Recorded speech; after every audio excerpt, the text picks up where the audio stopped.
kemurahan Tuhan ku ada sampai hari ini. Dalam nama Bapa, Putra, dan Roh Kudus. Amin. Shalom Aleichem. Berjumpa lagi dengan saya Sutrisno Taslim. Sungguh senang saya dapat berjumpa pada perenungan harian. Secara khusus hari ini tanggal 11 Juni 2020. Bacaan diambil dari bacaan pertama Kisah Para Rasul 11 ayat 21 sampai dengan 26. Dilanjutkan bab 13 ayat 1 sampai dengan 3, dan Injil Matius 10 ayat 7 sampai dengan 13. Hari ini Gereja Katolik merayakan pesta wajib Santo Barnabas Rasul. Kisah-kisah sejarah Barnabas dapat kita jumpai di dalam kitab Kisah Para Rasul bab 4, bab 9, bab 11, bab 13, dan 15. Di dalam bacaan pertama, Santo Barnabas dan Santo Paulus diutus oleh Roh Kudus untuk melakukan tugas memberitakan Injil bagi orang-orang bukan Yahudi. Barnabas merupakan sosok pewarta yang diunggulkan, sebab bukan hanya melakukan pewartaan di berbagai wilayah, namun hidupnya yang saleh membuat orang-orang saat itu menjadi percaya kepada Allah karena sikapnya. Dia pun menjalani tugasnya sebagai pewarta dengan penuh sukacita. Dia jalani kemana saja ditugaskan, hingga akhirnya dirajam menemui ajalnya oleh orang-orang Yahudi di Salamis. Saudara-saudaraku yang terkasih dalam kasih Kristus, Injil hari ini pun disajikan bagaimana para murid menerima perutusan secara langsung oleh Yesus. Pergilah dan beritakanlah, kerajaan sorga sudah dekat. Ayat 7. Perutusan oleh Yesus terhadap para muridnya ini merupakan bentuk perutusan yang berdaya guna, di mana berasal dari Yesus sendiri dan juga berguna bagi kehidupan banyak orang. Perutusan yang berdaya guna ini ditunjukkan melalui aksi-aksi nyata. Yesus mengutus para muridnya untuk mewartakan Injil dan sekaligus melakukan aksi-aksi nyata, yakni menyembuhkan orang sakit, terutama yang sakit kusta, dan mengusir setan-setan. Perutusan yang dilakukan Yesus menunjukkan juga bahwa Yesus melibatkan manusia dalam pewartaan yang bercorak sosial. Yesus melibatkan para muridnya untuk selalu menjaga relasi antara manusia dengan dirinya. Relasi yang baik itu bisa berlangsung hingga sekarang karena adanya keterlibatan para pewarta. Saudara-saudaraku yang terkasih di dalam kasih Kristus, dalam perutusannya Yesus memberikan beberapa peringatan. Jangan membawa, ayat 9 sampai 10. Ini Yesus sampaikan kepada para murid yang diutus agar hanya berfokus kepada pelayanan dan berserah diri sepenuhnya pada Yesus yang mengutusnya, tidak memikirkan hal-hal yang lain. Hari ini Yesus pun mengutus dari setiap kita. Setiap dari kita yang mengikuti perayaan Ekaristik selalu mendapat perutusan. Marilah pergi, kita diutus. Nah, saudara-saudaraku, bagaimana respon kita dengan perutusan yang diberikan ini? Apakah kita hanya ucapkan amin saja, lalu duduk diam? Kita hanya menganggap perintah yang tinggal lewat saja?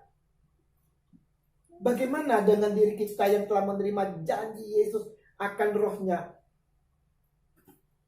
Hari ini kita semua diingatkan kembali untuk pergi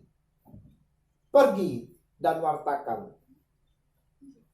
Pergi berarti kita mau bangkit, mengangkat kaki, melangkah menuju suatu tempat dan mewartakan Injil, mewartakan kabar sukacita. Kita pergi dengan memberikan kesaksian hidup kita tentang kebenaran yang telah kita terima dari Tuhan Yesus, memberikan kesaksian akan jamahan kasih Yesus yang telah kita alami sendiri. Seperti apa yang disampaikan oleh Yesus kepada para murid di dalam perutusan, demikian juga dalam perutusan kita. Jangan membawa sesuatu. Sesuatu ini adalah sesuatu seperti koper yang berisikan bermacam-macam hal. Kita sering dan selalu membawa koper yang berisikan perjalanan hidup kita, dengan membawa dan menyimpan hal-hal yang tidak kita perlukan. Bukan hanya dalam bentuk material saja, tetapi juga dalam pikiran dan perasaan kita. Kita menyimpan kesalahan-kesalahan orang lain. Kita terus memikirkan hal-hal yang menyakitkan kita. Kita berusaha mencari cara membalas sakit hati. Kita tidak mau melepaskan semuanya itu. Dan kita bawa terus. Hari ini, saudara-saudara, Tuhan mengajak kita semua untuk meninggalkan semuanya itu. Dan mempercayakan hidup kita sepenuhnya kepada Yesus. Dengan mempercayakan hidup kita dalam penyelenggaraan Tuhan, kita mau belajar bahwa kita sebenarnya tidak dapat mengandalkan hidup kita sepenuhnya pada kekuatan kita sendiri. Kita dapat mengalami betapa besar kasih Allah, kasih Yesus dan kuasa Tuhan dalam hidup kita. Kita bisa memperoleh damai dan sukacita walaupun keadaan kita tidak sesuai dengan keinginan kita. Dikatakan tidak perlu membawa apa-apa. Tidak perlu membawa apa-apa di dalam penderitaan, dalam pewartaan kerajaan Allah. Tugas kita hanya satu, yaitu membawa Yesus di dalam diri kita, seperti yang dialami oleh Rasul Barnabas yang kita rayakan hari ini. Itulah satu-satunya bekal kita dalam perutusan. Dalam perutusan, kita harus selalu membawa nama Yesus. Jangan heran, setan-setan akan lari terbirit-birit, orang mati akan bangkit, yang sakit akan disembuhkan apabila kita menyerukan nama Yesus. Kita tinggikan nama Yesus. Itulah tanda-tanda kedatangan kerajaan Allah. Untuk itu, saudara-saudaraku yang terkasih, kita perlu menyelidiki hati kita dan berusaha peka terhadap bimbingan Roh Kudus. Sudahkah kita menyadari panggilan kita masing-masing? Apakah kita mau menjadi panca indera Tuhan buat orang-orang di sekitar kita?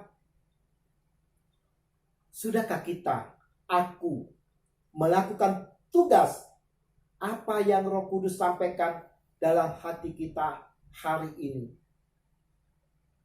Ataukah Roh Kudus menyatakan bahwa kita harus meluangkan waktu lebih banyak untuk berdoa? Apakah Roh Kudus memberitahukan kita untuk menolong sesama kita pada hari ini? Setiap hari dan setiap saat Roh Kudus berbicara dalam hati kita. Kita mempunyai pilihan untuk mendengarkan atau tidak. Semakin sering kita menolak Roh Kudus, membuat Roh Kudus berduka cita. Mari, saudara-saudaraku yang terkasih, yang dikasihi oleh Tuhan Yesus, yang bertelinga, hendaklah mendengarkan. Tuhan memberkati kita semua. Dalam nama Bapa, Putra, dan Roh Kudus. Amin.